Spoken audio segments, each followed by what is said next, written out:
Welcome to Trauma Demystified. I am Natalie Jovanich, a trauma counselor and complex trauma coach. I've walked the path of trauma recovery myself, and I've been working with clients navigating complex trauma, childhood trauma, and relational trauma for over 15 years. In today's episode, we explore boundaries in adulthood, healing childhood trauma. It's especially for adults who have experienced childhood abuse, neglect, or who grew up in dysfunctional families. Have you ever read an article about healthy boundaries and had no clue how to get there? Or do you want to set boundaries, but no matter what you do, your system shuts down? Many articles speak about healthy boundaries, but only few of them acknowledge the interdependent inner process that is necessary to learn setting healthy boundaries as an adult. As a person who has learned to have healthy boundaries after childhood abuse myself, I am aware that it's often not as easy as it sounds. I invite you to see it as a growth process, no matter where you are in your healing journey. It's okay if it takes time to get there. See this episode as a seed. We are planting something new here, an understanding about boundaries after childhood trauma. I give you examples of what to look for. I don't know your specific situation, so see them as a tool to see what resonates with you and let go of what doesn't. Healthy boundaries is often about learning to trust our inner sense. While childhood trauma and childhood abuse can influence our capacity to set healthy boundaries, it is also a skill we can develop in adulthood. This inner process asks for gentleness and curiosity. Healthy boundaries are about learning to respect ourselves and trust ourselves again. Creating healthy boundaries is often more than just skill building. It's also digging deeper into your inner world to connect with those parts of you that prevent you from setting them, and about reconnecting with your body respectfully. There's nothing wrong about these parts. They are likely protective parts that help you survive, but they may block you from moving towards healthier boundaries today. So if you notice throughout the episode that your boundaries aren't as good as you want them to be gentle with yourself. This awareness is a first step toward change. Your accountability and commitment to growth will make a difference in your life. In this episode, I give you an introduction on understanding boundaries and childhood trauma, exploring when your boundaries are crossed and how to respond when you cross another person's boundaries. Last but not least, we'll jump into applying the tools to your life. I will integrate some reflective practices throughout the episode, and I invite you to experiment with them. So what are boundaries? Boundaries are the lines between two people that allow us to create healthy connections.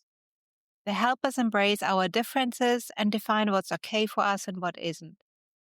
Furthermore, they strengthen our sense of self. They define who we are and who we are not. Healthy boundaries are part of assertiveness.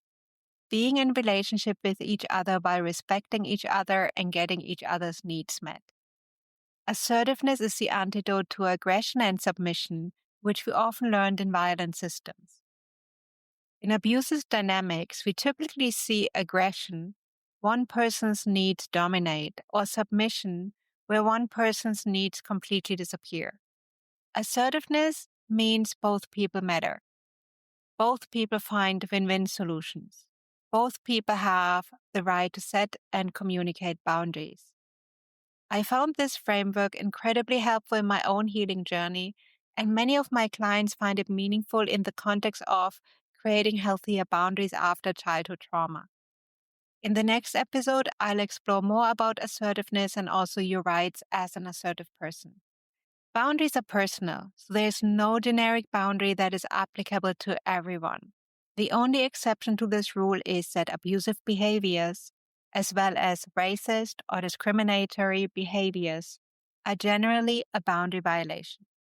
Apart from this, it's about the inner journey to connect with yourself and explore what your boundary is.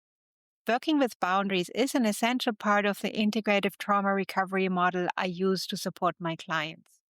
Because you can't build healthy relationships, heal from relational trauma, or reclaim your sense of self without learning to recognize and communicate your boundaries.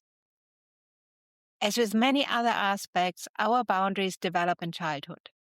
Until we are about 18 months old, we only have a minimal sense of our boundaries, which is also linked to the confusion we have with our mothers or birthing parents when we are a fetus, and later on, the dependency that exists after birth. If we grew up in an healthy environment, the separation between the child and the parents or caregivers happens naturally. However, childhood abuse, neglect, or toxic or dysfunctional family dynamics can cause boundaries to become entangled, rigid, or non existent. That's not about blaming you. You needed to adjust your boundaries as a child to survive. Let me share an example from my own life.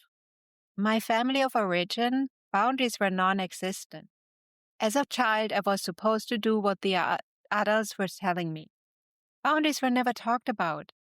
My mother often used to say, "You have to accept them as they are," when referring to the abusive behavior of my stepfather and my father. Non-compliance was usually followed with negative repercussions like being shamed or a threat of physical violence. Furthermore, my grandfather and my stepfather used guilt tripping to manipulate me, which resulted in me having no clue what my boundaries were as a young adult. The more I healed, the more I recognized the importance of boundaries. They allow me to respect myself and empower myself in relationships.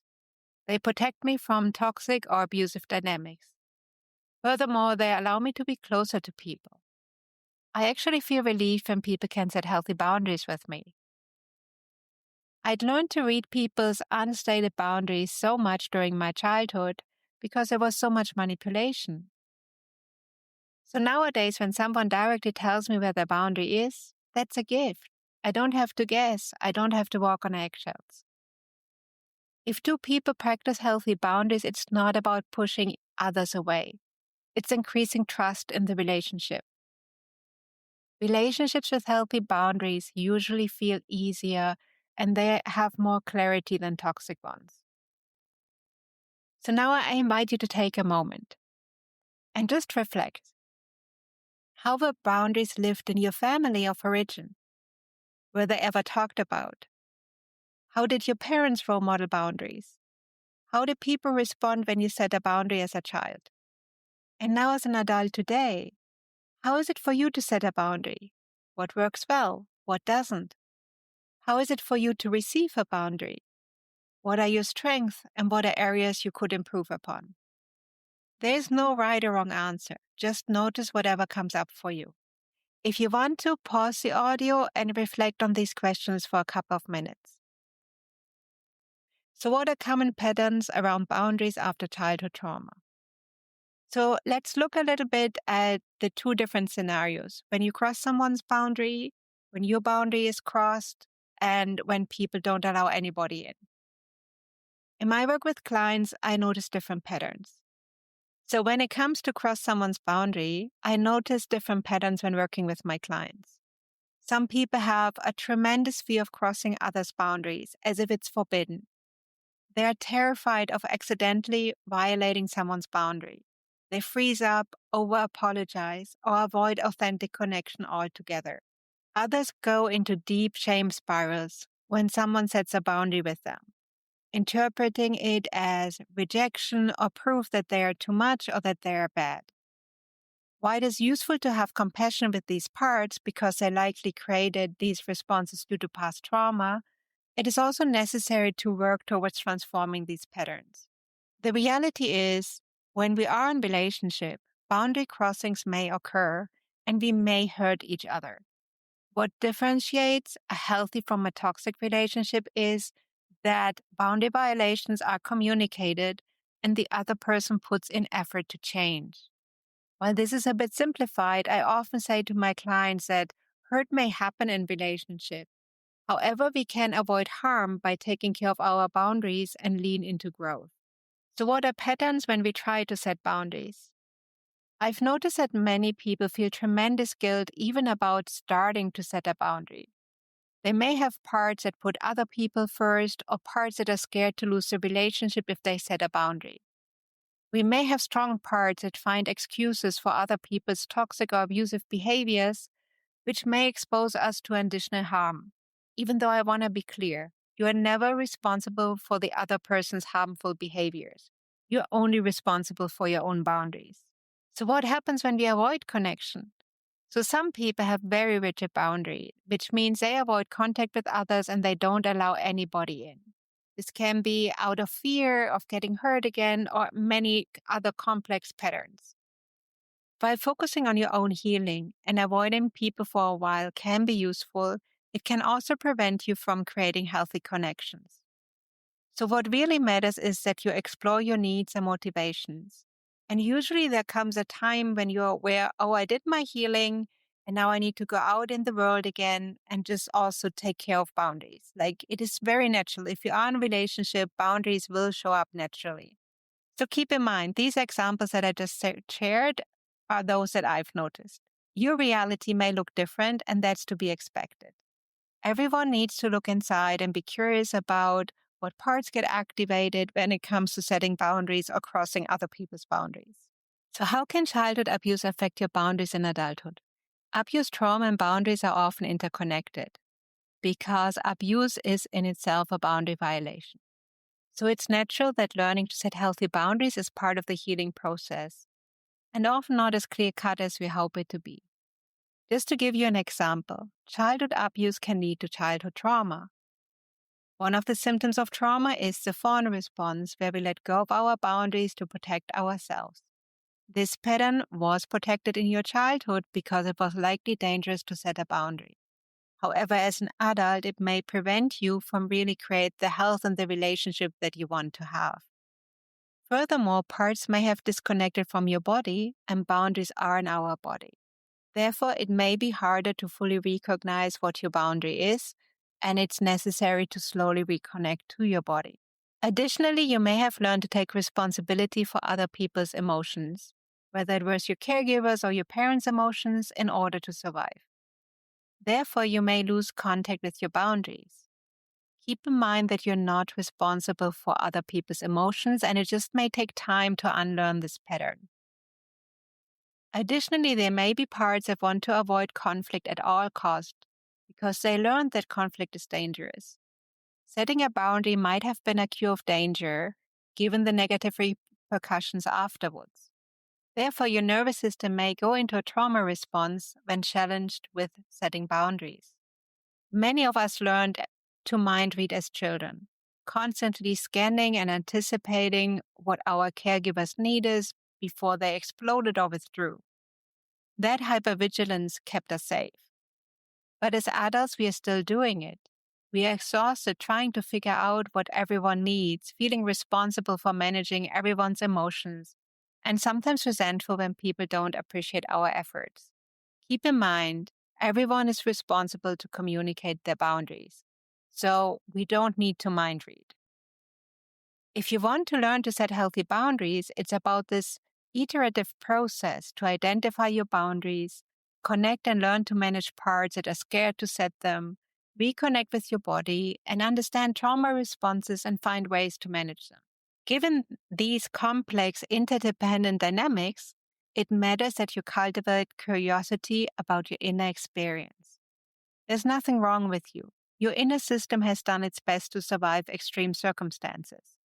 You need to understand these interdependencies in order to learn to set healthy boundaries. I want to emphasize that even if you set healthy boundaries, it doesn't mean that it will turn out well each time. It's usually a warning sign that something is off in the relationship if a person ignores your boundary after you communicated it. So if you meet a new person, trying to test how they respond to boundaries can be a huge indicator on how healthy their behavior is in relationships. So, what are common themes of childhood trauma on boundaries? The effects of childhood trauma are often layered and complex. So, here are some common themes. Many adults with childhood trauma are afraid of anger because their parents or caregivers used anger against them in extreme ways. It's important to note that there is a difference between feeling angry and expressing anger with violent behaviors. Anger is a useful emotion that usually signals that our boundaries have been violated. Some people may feel disloyal if they assert their needs and separate themselves from others. Others may focus heavily on the needs of those people around them, becoming perfect caregivers while neglecting their own needs. This pattern is often described as self-abandonment and is a huge risk for burnout. Another layer of complexity is that these dynamics are often framed as love. As a child, you may have learned to interpret abusive or toxic dynamics as love. This can create confusion between loving behaviors and abusive behavior, making it harder to recognize and respond to harm. So, if you notice these adaptive coping skills, it doesn't mean there's something broken about you. All of them helped you navigate extreme, difficult circumstances. However, it is necessary that you look at them to transform them. So, I invite you to reflect a bit on these themes. What resonates with you? What doesn't? What do you notice in yourself that I haven't mentioned? What do you want to improve upon?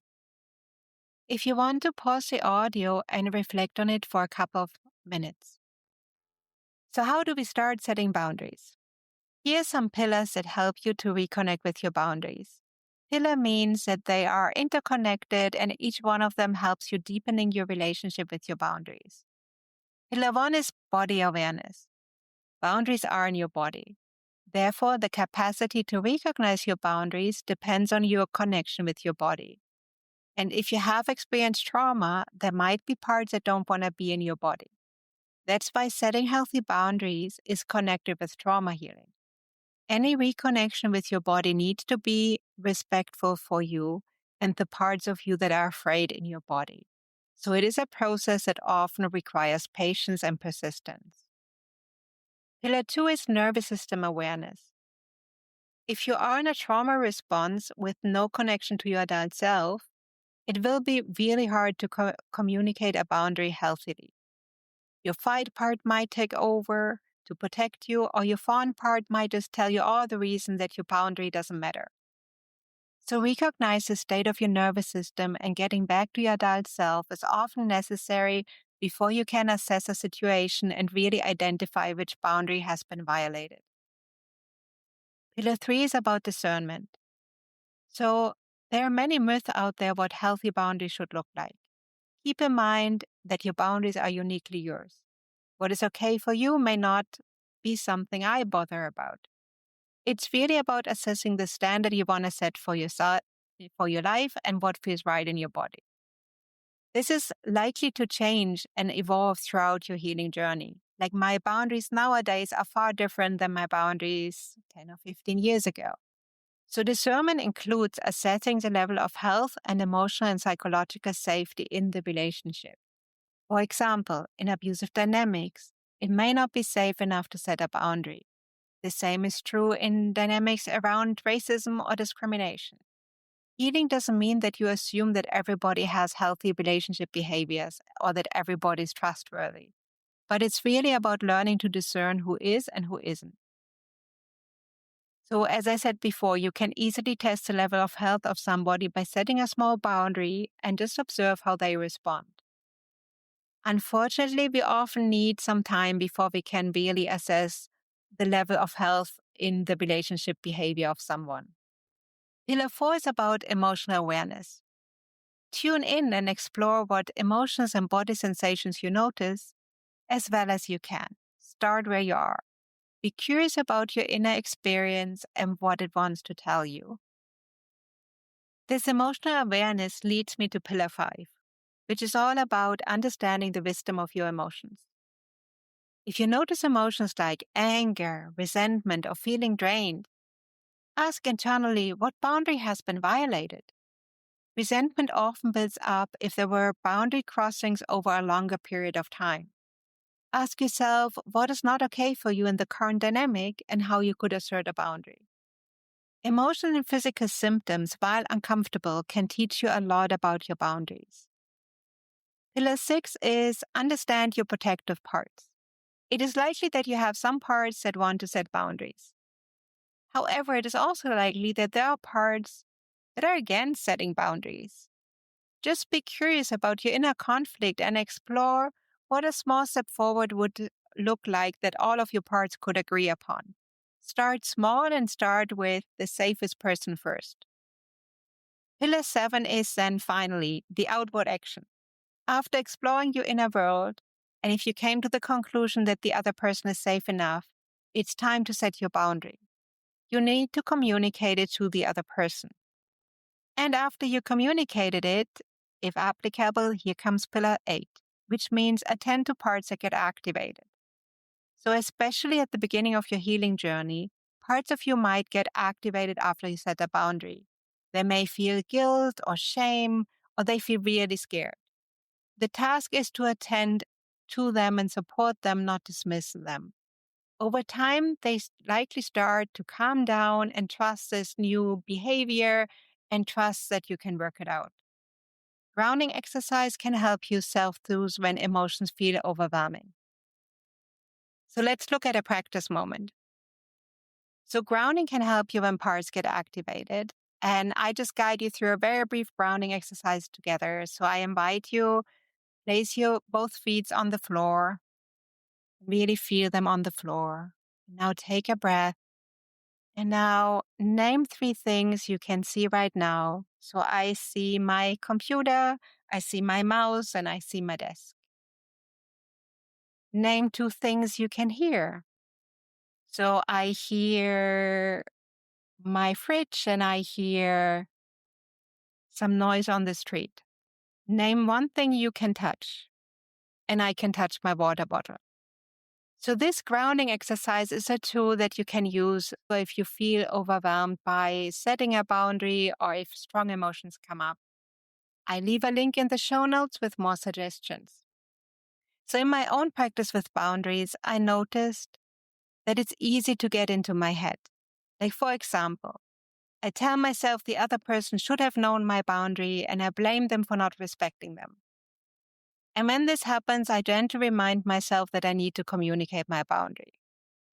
Other people can't read my mind. Boundaries need to be communicated at least once in order to be respected. If a person continuously violates your boundary after you communicated it, it is often a warning sign of a toxic relationship. So how do you apply all of this to your life? Let's be clear. One of the most important principles is that boundaries need to be communicated and that it is a continuous growth process. Setting healthy boundaries is a bit like exercising. Muscles need time and practice to build. Curiosity and non-judgment towards yourself are vital. Now let's look first at setting boundaries. So the easiest way to start to set boundaries is often to reflect on past situations and explore boundaries in that context. So I invite you to reflect on the last month. When was a situation when you wanted to say no? When you felt angry or drained? When you did feel exhausted? Now explore for yourself. What was going on in the situation? How did you feel? How did the other person behave? How did you behave? What boundary was violated for you? How could you have responded to the situation while still feeling empowered? How could you communicate a boundary if you were in a similar situation in the future? Really go to these questions and feel inside of yourself. What change could you make? How could you communicate that boundary in the future? The first step can be that you just visualize yourself in a similar situation or in the situation you were in. And the difference is that this time you communicate the boundary. Visualizations can be really powerful to later on implement the change in real life. And then the next time, if you are in a similar situation, practice to communicate your boundary. You're prepared, you know what to say, so it's getting easier if you have reflected on situations and really thought about how can you change it. I also invite you to really learn to be comfortable with discomfort. Growth is uncomfortable, but over time you will be able to strengthen your boundaries. So now let's look at situations when you cross the boundary of another person. Remind yourself that you can't know a boundary before crossing it. Especially in diverse cultures, it can be really complicated to understand what is the boundary of the other person. So the more diverse a relationship is, the more we need to really pay attention to boundaries and clearly communicate them. Remember that it is healthy for the other person to express them to you. So the first element is learn from the past. The big question is, what happens inside of us when another person communicates a boundary? I invite you to reflect on a situation when somebody communicated a boundary and explore what happened in your mind and in your body without judging it. What did you notice in your body? What stories did you tell yourself in your head? Maybe a part told you they hate me or I was so stupid to not know. Validate those parts and explore their fears. Take care of them and soothe them. Maybe a defensive part shows up that wants to dismiss the boundary. Explore its needs and acknowledge that it's uncomfortable to hear a boundary. Take care of it, but don't allow it to overtake and dismiss the boundary of the other person. These are just some examples. Your reaction to a boundary can be completely different. However, past situations can help you identify parts that might get activated if another person communicates a boundary. So now let's look at a situation where a person communicates a boundary to you. So they communicate it to you, so you, for yourself, just take a pause and take a breath. Just notice what's happening inside of you and then validate the boundary. Thank the person for sharing it. Apologize if it resonates with you. Tell them I get it. Let them know that you will work towards respecting this boundary in the future. And also you can ask them what they might need from you for repair. If you go into shame or guilt or notice a really heightened response, find a safe person to debrief afterwards. While shame is uncomfortable, it is just an emotion. Connect with your breath, feel your feet on the ground. If your emotion gets really high, do a grounding exercise. So how do you apply all of this in your life? So for the next week, I invite you to practice the following. Where do boundaries come up in your daily life? What are situations when you didn't set a boundary even though you know that there was a violation? What is the difference in setting boundaries for you between work and personal life? How is it for you to set a boundary? How do you respond if another person communicates a boundary? You don't have to do anything yet, just observe. Awareness is the first step for change. And after that week, really think about it and really explore what is the next step for you to move towards healthier boundaries. I am aware that this is just a brief introduction to boundaries, and I hope it gives you some ideas on how to move forward. I will dig deeper into this topic over time because the reality is boundaries in toxic relationship or abusive relationship look very different than boundaries in healthy ones. And there are many different layers on really how we can protect our boundaries. I will add some companion articles in the show note if you want to continue learning. Deep down, having healthy boundaries is an act of self-respect. It allows us to set a standard for what we allow into our lives and what we don't. Respect has often been deeply violated if we lived through childhood abuse or childhood trauma. We often had to abandon ourselves to survive. That self-abandonment was adaptive then. But now learning boundaries is about coming home to yourself. It's about reclaiming the right to have needs, preferences, and limits. Keep in mind that love and respect go hand in hand. Abusive behavior is neither love nor respect. And healthy boundaries don't push love away.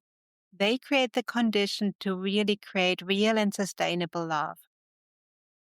As we close, I want to remind you of the journey we talked about today. Reconnecting with your body, understanding your nervous system, developing discernments about what's okay and not okay for you, learning the wisdom of your emotion and parts, and finally taking outward action. This isn't a linear path. You will move back and forth between these steps. Some days will feel easier than others. That's normal. You can reach out to support if you feel like you could benefit from it. Start where you are. Be gentle with the parts of you that struggle with boundaries. They are really trying to keep you safe. Practice curiosity about your inner experience. Remember that boundaries need to be communicated, and crossing them is inevitable in relationships. What really matters is repair, adjustment, and mutual respect. This is lifelong work, not a destination you arrive at. But I promise you, it gets easier. The ability to recognize boundary violations more quickly will grow. The guilt and anxiety after setting boundaries will decrease. You will naturally adjust the standards about what you allow into your life. It will be easier to say no to people with abusive behaviors and choose people who respect you. Be aware you can't control who comes into your life. In this world, we have all types of people with a lot of different behaviors. Some have healthy ones and some have toxic ones and some have abusive ones. So your boundaries are really this protective shield around you that allows you to make choices that are best for you. And more importantly, you will develop a deeper sense of self, knowing who you are and what you stand for. Thank you so much for listening to this episode, and I hope you have found something meaningful for you.